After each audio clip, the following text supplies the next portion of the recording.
तो दोस्तों, मैं आशुतोष आपका स्वागत करता हूं आपके अपने यूट्यूब चैनल पॉलिटी विद आशु में। आज का हमारा टॉपिक है बिहार से संबंधित, जो कि एईडीओ, बीपीएससी और बिहार सीजीएल जैसे तमाम परीक्षाओं के लिए उपयोगी है। खास तौर पर अभी एईडीओ का एग्जाम होने वाला है, उसके लिए विशेष तौर पर उपयोगी है। बुक का नाम है बिहार एक परिचय, जो कि ऑब्जेक्टिव टाइप प्रश्न बनाया है और यह इम्तियाज अहमद और रजनीश कुमार का है। आगे हम बढ़ते हैं, इससे संबंधित कुछ महत्वपूर्ण प्रश्न बहुत कम समय में देखेंगे ताकि आपकी परीक्षा के लिए बहुत ही उपयोगी हो। तो हमारे बीच पहला प्रश्न रहा कि बिहार प्रांत के आरा से प्राप्त देवबर्णाक का लेख तथा शाहपुर पटना एवं मंदार बांका से प्राप्त लेखों में जानकारी मिलती है। ये तीन जगह यानी क्या क्या है? आरा से प्राप्त देवबर्णाक, शाहपुर पटना से और तथा मंदार बांका से प्राप्त लेखों में क्या जानकारी मिलती है? तो यह हमें परवर्ती गुप्त वंश के बारे में बताता है। क्या बताता है कि देवबर्णाक के अभिलेख से परवर्ती गुप्त शासक देवगुप्त की बात आती है। विष्णुगुप्त एवं जीवितगुप्त द्वितीय का नाम आता है। यह हमारा 22वां नंबर क्वेश्चन था, इसका ऑप्शन डी सही होगा। 23वां प्रश्न हमारे बीच आता है। 23वां प्रश्न हमारे बीच है पाल से संबंधित, यानी पाल शासकों के बारे में जानकारी मिलती है। यानी पाल शासकों के बारे में जानकारी कहाँ से मिलती है हम लोग को? तो देवपाल के मुंगेर अभिलेख से, मुंगेर से मिलती है। नारायण पाल का भागलपुर ताम्रपत्र अभिलेख से मिलती है।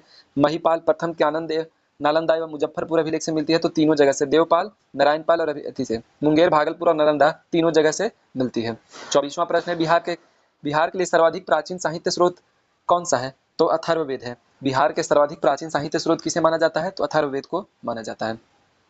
25वां प्रश्न हमारे बीच रहा कि बिहार में स्थित महाजनपदों के बारे में जानकारी कहाँ से मिलती है? कि बिहार, जैसे पूरे विश्व भारत में 16 महाजनपद थे, जिसमें 3 बिहार के थे, तो इसकी जानकारी कहाँ से हमें मिलती है? अंगुत्तर निकाय से मिलती है, जो कि बौद्ध ग्रंथ है। इसके बाद 26वां, नालंदा के सरायटीला में उत्खनन से प्राप्त हुआ था। क्या प्राप्त हुआ था नालंदा के सरायटीला से? ऐसे डायरेक्ट प्रश्न पूछ जाते हैं।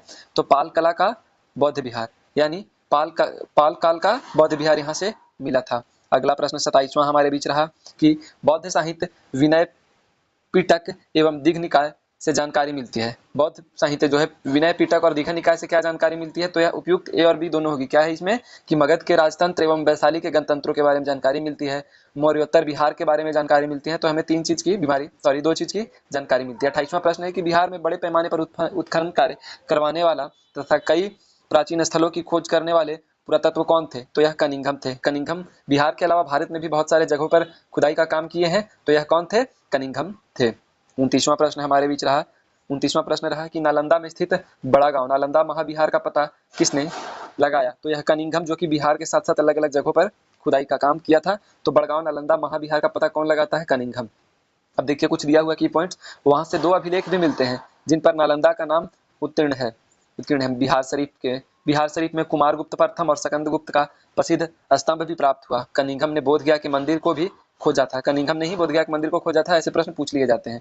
पुरातत्ववेत्ता कनिंघम ने बिहार में क्या खोजा? जो पुरातत्व अभी कनिंघम के बारे में हम जाने, सोचिए कि 3 प्रश्न तो कनिंघम से ही बन गया। तो क्या खोजा था? ये केसरिया स्तूप चंपारण की बात किया था, लोरिया अरिराज का अशोक स्तंभ खोजा था, और साथ ही साथ बसाड़ के अवशेषों के आधार पर वैशाली के प्राचीन स्थल की भी खोज कौन की थी? तो कनिंघम ने की थी। 31वां प्रश्न हमारे बीच रहा कि विदेह के राजा जनक ने निसर्ग या स्वर्ण या सतनाक उपहार में दिए थे। कह रहा है कि विदेह जगह का नाम है, जो कि विदेह के राजा जनक ने निसर्ग या स्वर्ण या सतनाम उपहार के लिए यह कहाँ वर्णित है? तो यह बेसिकली बृहदारण्यक उपनिषद में दिया हुआ है। इसका ऑप्शन ए सही होगा, यानी बृहदारण्यक उपनिषद में दिया गया है। 32वां प्रश्न, बिहार में प्राप्त मौर्य अभिलेख की लिपि क्या थी? तो पहले भी हम लोग बात कर चुके हैं। ए उपयुक्त में से हालांकि ऑप्शन नहीं दिया हुआ, लेकिन यह ब्राह्मणी लिपि में थी। बिहार से जो प्राप्त हुआ था हमको, जो अभिलेख प्राप्त हुआ था मौर्यों का, उसमें ब्राह्मणी लिपि से लिखी गई थी। 33वां प्रश्न है, बिहार से प्राप्त पहला द्विभाषीय अभिलेख किस मध्यकालीन शासक से संबंधित है? तो जो बिहार से पहला ऐसा कौन सा अभिलेख प्राप्त हुआ था जहां 2 भाषा में अभिलेख लिखा गया? तो यह शेरशाह सूरी का मकबरा है, और यह बेसिकली शेरशाह सूरी से संबंधित है, और यह शेरशाह सूरी का मकबरा है। और साथ ही साथ शेरशाह सूरी का मकबरा कहाँ है? तो यह सासाराम में स्थित है। अगला प्रश्न बढ़ते हैं 34वां की ओर।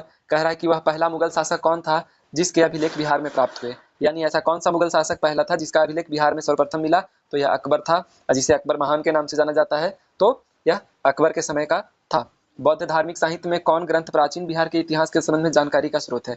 जो बौद्ध ग्रंथ का जो निकाय है, वह कौन सा निकाय है, या बौद्ध धर्म का कौन सा ग्रंथ है जहां से बिहार के इतिहास का जानकारी हमें मिलता है? तो यह दीघा निकाय का है। दीघा निकाय से हम लोग और भी बहुत सारे बुद्ध के विषय में जानकारी मिलती है, राज व्यवस्था की जानकारी मिलती है, राजा कैसे आता है इस विषय में जानकारी मिलती है, तमाम तरह की जानकारी दीघा निकाय से मिलती है। अगला प्रश्न हमारे बीच है कि सियर उल मुतखरीन की रचना किसने की? क्या लिख रहा है कि सियर उल मुताखरीन की रचना किसने की है? एक बुक है जिसकी रचना गुलाम हुसैन तब्तबाई ने की थी। ऑप्शन ए सही होगा, गुलाम हुसैन तब्तबाई ने की थी। 37वां प्रश्न हमारे बीच है जो कि मैथ द फ्लोइंग से संबंधित है। तो पहला है मध्यकालीन बिहार से संबंधित उन स्रोतों को सही सुमिलित करिए। तो पहला ऑप्शन है रियाज उस चलानी 3, तो इसका होगा गुलाम हुसैन सलीम के द्वारा लिखा गया। तारीखे शेरशाही कौन लिखा था? तो अब्बास सरवानी। वकियाते मुस्ताकी कौन लिखा था? तो रिजकुलास।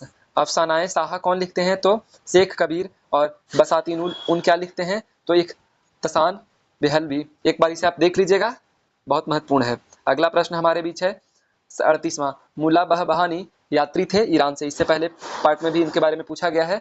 तो मुल्ला बहबहानी कहाँ से थे? तो यह बेसिकली ईरान से संबंधित है। मुल्ला बहबहानी की यात्रा वृतांत से आधुनिक बिहार के बारे में पता चलता है। ऐसे प्रश्न पूछ लिए जाते हैं। अगला प्रश्न है कि आधुनिक बिहार के अध्ययन के लिए क्या स्रोत है? तो उपयुक्त सारे स्रोत हैं, यानी फ्रांसीसी बुकानन द्वारा संकलित विभिन्न रिपोर्ट है, डिस्ट्रिक्ट गजेट है, लैंड सर्वे सेटलमेंट रिपोर्ट भी है, साथ ही साथ फोर्ट विलियम का इंडियन हाउस कोरेस्पोंडेंस सीरीज, ये भी हमें बिहार के आधुनिक जानकारी देती है। अब कौटिल्य से संबंधित प्रश्न है कि कौटिल्य के अर्थशास्त्र में किन पहलुओं पर ज्यादा जोर दिया गया है या किन पहलुओं पर प्रकाश डाला गया है? तो यह राजनीति यानी राजनीति नीतियां की बात की गई है। अब 41वां प्रश्न है अपसड़ गया से प्राप्त एक मंदिर का भगवान शेष प्राप्त हुआ, इसके दीवारों पर कथा दृश्य अंकित है रामायण के। अब कह रहा है कि अपसड़ गया जिला या गया जी के अंदर एक जिला है, बिहार के अंदर एक जिला गया जी है, और वहां से अपसड़ से प्राप्त एक मंदिर का अवशेष मिला, वहां से भग्या क्या प्राप्त हुआ? अपसड़ गया से एक मंदिर का भगवान वेश प्राप्त हुआ। इस मंदिर पे यानी इस दीवार पे कथा दृश्य किसकी है? तो यह बेसिकली रामायण से संबंधित है और यह